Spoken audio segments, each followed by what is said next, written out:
ምን ሆኛለሁ? ይህ ያንቺ ታሪክ ነው። ደራሲ ትዕግስት ዋልተንጉስና ቴዎድሮስ ተክለአረጋይ። አዘጋጅና አቅራቢ ረድኤት አለኝ። ማዘል የሚፈልጉ ሌሎችን። የታዛዮች ዋነኛ ግብ ደካማ በመሆን ፍቅርና ትኩረት ማግኘት ነው። አዛዮቹ ደግሞ አዛይ በመሆን አጋዥ በመሆን ተንከባካቢ በመሆን የሰዎችን ትኩረት ማግኘት ነው። የሚንከባከቡትና የሚያዝሉት የሚደግፉት ሰው ከሌለ ተቀባይነታቸው፣ ተሰሚነታቸው፣ ተወዳጅነታቸው የማይኖር ይመስላቸዋል። አሳን ከምትሰጥ ማስገሩን አሳይ የሚል አባባል አለ አይደል? እነዚህ ታዛዮቹ ደግሞ በተቃራኒው ምንም ቢቸግራቸው አሳ ማስገሩን አያሳዩህም። አሳ ማስገሩን ካሳዩህ አንተ ላታስፈልጋቸው ነው። እነሱ ባንተ ፊት ትኩረት ማግኘታቸው ሊቀር ነው። መወደዳቸው ሊቀንስ ወይም ሊጠፋ ነው። ጥቅመ ቢስነት ሊሰማቸው ነው። እኔ ጠቃሚ ነኝ የሚለው ስሜት ሊሰማቸው የሚችለው የሆነ ሰው ማዘል ሲችሉ ነው። ማገዝ ሳይሆን ማዘል መሸከም ነው። የአዛይ ሰዎች ማንነት ያለው ሕፃንነት ወይም ቻይልድሁድ ላይ ነው። በሕፃንነታቸው የሆኑትን ነው አሁን የሚኖሩት። አዛይነትም በሰው ታዛይነት ድንገት በትንሽ አጋጣሚ ብቅ የሚል ስሜት አይደለም። ረጅም መሰረት አለው። ያ መሰረት ክሩ ሲመዘዝ ጫፉ የሚገኘው ልጅነታቸው ውስጥ ነው። እነዚህ በኋላ ላይ አድገው አዛይ የሆኑ ልጆች በአመዛኙ በልጅነታቸው ከአቅማቸው በላይ ኃላፊነት የሚጣልባቸው ናቸው። ኃላፊነት የሚያጎብጣቸው ልንላቸው እንችላለን። በልኩና በእድሜያቸው የሚወጡትን ኃላፊነት መስጠት ተገቢና ተመካሪ ሊሆን ይችላል። ለነዚህ ልጆች የሚሰጠው ግን አንዳንድ ጊዜ በ7 ዓመታቸው 1 ኩንታል ጤፍ ተሸክመው ከ4 ኪሎ ፓስታ የማድረስ ያክል ሊሆን ይችላል። ለምሳሌ ቀደም ሲል ያነሳናት ስምረት በ9 ወይም በ10 ዓመቷ የቤቱን አስቤዛ የምትቆጣጠር ነበረች። በ11 ዓመቴ ስለ ጤፍ ማለቅ እጨነቅ ነበር ብላኛለች። እናቷም አባቷም አሉ እኮ አብረዋት። በሷ ላይ ለሚፈጠረው ጫና ግድ አልነበራቸው። እርግጠኛ ሆኖ መደምደም ባይቻልም ከሁኔታዎች ተነስቼ ስገምት እናቷ የአእምሮ ጤና ችግር ያለባቸው ይመስለኛል። በራሳቸው ልጅ ላይ የሚያደርጉት ብዙ ነገር በጤነኛ አእምሮ ታስቦ የተደረገ አይመስልም። እናት ያችን ትንሽ ልጅ ገና በ9 ወይም በ10 ዓመቷ ዘይት ምን ተሰርቶበት አለቀ ብለው ይቆጧታል። ስለዚህ ዘይት ሲያልቅ ትንሿ ስምረት አብራ ታለቅሳለች። ሩቅ መንገድ ሄዳ ነጭ ጋዝ ገዝታ ትመጣለች። በ12 ዓመቷ ለስምረት የትምህርት ቤት ክፍያ ለመክፈል እናቷ ፈቃደኛ ስላልሆነች ለሰዎች ልብስ እያጠበች በምታገኘው ገንዘብ እየከፈለች ነው ትምህርቷን የቀጠለችው። እዚሁ አዲስ አበባ ውስጥ የሆነ ታሪክ ነው የምነግርህ። ስለዚህ ትንሿ ስምረት እናቷ ፍቅር የምትሰጣት፣ ጎሽ የምትላት፣ የማትቆጣት፣ ልብስ ስታጥብ፣ ምግብ ስትሰራ፣ ራሷን ሳይሆን ቤተሰቡን ስትንከባከብ ነው። ቤተሰቡን ካልተንከባከበች፣ ሁሉንም አይነት ከባድ ስራ ካልሰራች የወላጆቿን ትኩረት አታገኝም። ስለዚህ ይህ ምን ማለት ነው ለሷ? ሰዎች እንዲወዱኝ ከሚገባው በላይ እንክብካቤና ፍቅር መስጠት፣ እነሱን ማዘል አለብኝ ነው። ለሷ ፍቅር ማለት መሸነፍና መውደቅ ነው። ማሸነፍ አይደለም፣ መሸከም ነው። ወንበር ላይ ቆማ እንጀራ ትጋገር ነበር በ12 ዓመቷ። ስምረት አገባች። ዩኒቨርሲቲ ጨርሳ ጥሩ ስራ ይዛ ነው ያገባችው። በስራዋም በትምህርቷም ውጤታማ ናት። ያገባችው ባል ለቤት ውስጥ ወጪ ምንም አይሰጥም። የምግብ፣ የነዳጅ፣ የትምህርት ቤት፣ የዩኒፎርም ሁሉንም የምታወጣው እሷ ናት። ሌላው ቀርቶ ለሱም ልብስና ጫማ የምትገዛው እሷ ናት። እሱ ታዘለ፣ እሷ አዘለች ማለት ነው። ይህ በትዳር ውስጥ ያለ ህይወቷ ነው። ባሏን ስለምታፈቅረው ይሆናል ይህ ሁሉ የምታደርገው ልንል እንችላለን። በመስሪያ ቤቷም ግን እንዲሁ ናት። ሁሉንም ስራ እስኪትንገዳገድ ድረስ የምትሰራው ራሷ ናት። ካልቸገራት በቀር ስራ ለበታች ሰራተኞች አሳልፋ አትሰጥም። ወገቧ እስኪጎብጥ ወይም እንደ ስኳርና ደም ግፊት ያሉ በሽታዎች እስኪጥላት የመስሪያ ቤቱ ሁሉ ስራ ሰብስባ ብትሰራ ደስታዋ ነው። ቤት ስትገባም ደግሞ እንዲሁ የተከመረ ስራ ይጠብቃታል። እንደዚህ አይነት ሰዎች ካልተሸከሙ ኃይል የሚያገኙ አይመስላቸውም። ትልቁ ችግር ደግሞ እንደዚህ አይነት ሰዎች በማህበረሰቡ የሚወደዱ ናቸው። ታሪክ ተራኪዎች ናቸው። ጠዋት ተነስቼ ለባሌ ቁርስ ሰርቼ ለልጆች ትምህርት ቤት ለኔ እያሉ ስለ ስራቸው ይተርካሉ። ሲተርኩ እንደ ሰው አንድ ሰው ሊሰራ ከሚችለው በላይ መስራታቸውን ስለምናይ እንደ ብርቅ እናያቸዋለን። ችግር ውስጥ እንዳሉ አንረዳላቸውም። ይህች ሴት ውጣ ውረዷን የምትነግረን ትኩረት ፈልጋ ነው። እኛ ደግሞ ጀግና እንላታለን፣ ምሷን እንሰጣታለን። ትቀጥላለች። እንደ ደንቡ መበርታት ያለባት ራሷን ጠብቃ ቤተሰቧን የምትንከባከብ ስትሆን ነው። አንድ ቀን ይቺ እናት የሆነ ቦታ ላይ ብትወድቅ ጥቅሙ ለማን ነው? ብዙ ሰዎች ቢሮአቸው ውስጥ ወድቀዋል ወይም ከእድሜያቸው ጋር አብሮ ለሚኖር በሽታ ተዳርገዋል እኮ። የሌላ ደንበኛዬን ታሪክ ልንገርህ። ባል ሌላ ሴት አፍቅሮ ችግር ውስጥ ነው። የሚገርመው ግን የባል ሳይሆን የአዛያዋ ሚስት ነው። ባል ከወትሮ ተለይቶ ሐሳብና ትካዜ ውስጥ ገብቷል። ልክ የ18 ዓመት ጎረምሳ ፍቅር ሲይዘው እንደሚያደርገው ራት አይበላም፣ ይጨናነቃል፣ መሳቅ መጫወት አቆመ ማለት ይቻላል። ቤት ገብቶ ይተክዛል። ሚስት በጣም ተጨናነቀች። ፍቅር ይዞት እንደሆነ ከሚላላከው ቴክስት አግኝታለች። ምን ሆነሃል እንዳትለው ችግር ነው፣ ከሌላ ሴት ፍቅር ይዞኝ ነው እንደማይላት አሰበች። ስልኩን ስታጣራ ሴቷ ዘግተዋለች። ለካ የምታደርገውን እኮ አውቃለሁ፣ ከሌላ ሴት ጋር ግንኙነት ጀምረሃል አለችው። ባልም አልደበቀም፣ እውነቱን ነገራት። ደስ ትለኛለች፣ ግን እንደ ጓደኛዬ ነው የማያት። ስለዘጋችኝ በጣም ተጨናንቄያለሁ፣ እርጅኝ አላት። ሚስት አዛኝ ናት። የአዛኝ ስራ ደግሞ ማዘል ነው። ስለዚህ ሚስት ሴቷ ጋር ደውላ አትስጊው በቃ ተረጂው አለቻት። ሚስት ይህንን ስትላት ለሴቷ ግር ብሏታል። እንዲያው ምን አይነት ባልና ሚስት ናችሁ ብላታለች። ሚስት ግን ለማግባባት የምትችለውን ሁሉ አደረገች። አንድ ቀን ባልና ሚስት እንደተቀመጡ ባል ምን ባደርግ ይሻላል ብሎ ሚስቱን ምክር ጠየቀ። ሚስትም እንዲረጋጋ መከረችው እንጂ እንዴት ሚስቱ ሆኜ ደፍረ እንዴት ትለኛለህ አላለችው። በባልና በሚስት መሃል የሚና መደበላለቅ አለ። እሷ አዛይ እሱ ታዛይ ሆኖ ነው የሚኖሩት። ለባሎቻቸው ገንዘብ ከፍለው ጭምር ሴት የሚያመጡ ሴቶች አሉ። ሚስቶች ይህ ሁሉ የሚያደርጉት ለምንድን ነው? ፍቅርና ተፈላጊነት ለማግኘት ነው። ለባሏ ሴተኛ ዳሪ የምታቀርበው ሚስት በሰው ዘንድ እንደ ነውረኛ ተደርጋን የምትታሰበው። እሷ የምታስበው ግን ይህ ሁሉ መስዋዕትነት ከከፈልኩለት እሱም በምላሹ ያፈቅረኛል ብላ ነው። እንዲህ የሚያደርጋት የመወደድ ረሃብ ነው። አንዳንዴ ባሎቻቸው ቀስቃሽ ናቸው እንጂ ምክንያቶቹ አይደሉም። ባሎች ምልክቶች ናቸው። ያልወደዷቸው እናትና አባት ምልክቶች ናቸው። ያልወደዷቸው መምህራንና አጎት አክስት ምልክቶች ናቸው። ባልየው ነካቸው ማለት አባትና እናታቸው ነኳቸው ማለት ነው። ባሏ ጥሏት አይሄድም ማለት እናቷ ጥላት አልሄደችም ማለት ነው። እሱ ወደዳት ማለት አባቷ ወደዳት ማለት ነው። የስምረትን ቤተሰብ ብናይ እሷ አዛይ፣ ባሏ ታዛይ ናቸው። እሷም እያዘለች እሱም እያዘለ ያለ ጸብ በሰላም አብረው ሊኖሩ ይችላሉ። ጸብ ከሌለ እና ከተግባቡ ታዲያ ምን ችግር አለ ሊባል ይችላል። ወደ ኋላ የምናነሳው ችግር አለው ግን ከዛ በፊት ፈላጭ ቆራጭን እንየው። ፈላጭ ቆራጭ ያላቸው ሰዎች ከላይ ሲታዩ ኃይለኛ አቅም ያላቸው ይመስላሉ። በመሰረታዊ ማንነት ደረጃ እንዳዛዮቹ ታዛዮቹ ሁሉ እነዚህም አቅመ ቢሶች ናቸው። ፈላጭ ቆራጭነታቸው ከብርታታቸው ሳይሆን ከአቅመ ቢስነታቸው የሚመነጭ ነው። የዝቅተኛነት ስሜት ይሰማቸዋል፣ ፍርሃት ያጠቃቸዋል። ይህንን ፍርሃታቸውን ነው ሌሎችን በመቆጣትና በመጨፍለቅ የሚወጡት። ውስጥ ያለውን የበታችነት ስሜት ለመቆጣጠር ውጭ ያለውን መቆጣትና መጨፍለቅ አለባቸው። እነዚህ ሰዎች ለተፈጠረ ለየትኛውም አይነት ችግር ኃላፊነት መውሰድ አይፈልጉም።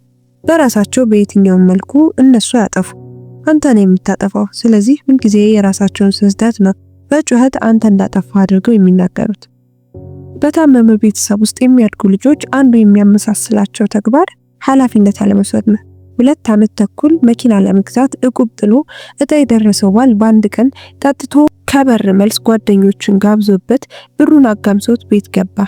ሚስቱ ይህን ስትሰማ በንዴት ቤቱን አመሰችው። በዚህ ጉዳይ ሽማግሌዎች ተቀምጠው ለምን ብሩን እንዳጠፋው ሲጠይቁት እሷ ናት፣ ሁሌ ባታናድደኝና ባታበሳጨኝ ለዚህ አልደርስም ነበር። ምን አለበት ያን ቀን እቁብ እንደምቀበል እያወቀች በነገር ባትሸኘኝ ነው ያለው። ይሄ ግን ምክንያት ይሆናል? የጠዋቱ ጸብ ነው ብሩን ያስጠፋው? ጸቡ ሳሉ ነው፣ ኒሞኒያው ግን እሱ አይደለም። ባል ገንዘቡን ያጠፋው በሌላ በራሱ ምክንያት ነው። እነዚህ ሰዎች ለምንም ጉዳይ ኃላፊነት አይወስድም ብለናል። ብሩን ለማጥፋቱ ኃላፊነት የሚጥልበት ሲያጣ ነው ከሚስቱ ጋር የተፈጠረው ጸብ ምክንያት የሆነ። እቁብ የሚወጣልኝ ቀን ጠዋት ላይ ተናገረችኝ አለ። እንግዲህ ጠዋት ላይ ሲወጣ ሚስቱ እንግዲህ ዛሬ እቁብ ትቀበላለህ ደግሞ ጠጣና ጥፋው አሉ ብለዋለች። ሲወጣ ጮሆና እንዴት ትገምጪኛለሽ? 2 ዓመት ሙሉ እቁብ የጣልኩት ልጠጣበት ነው ብሎ ቤቱን በጩኸት አምሶት ወጣ። ግን ጠጣበት። ከበር መልስ ጋበዘበት።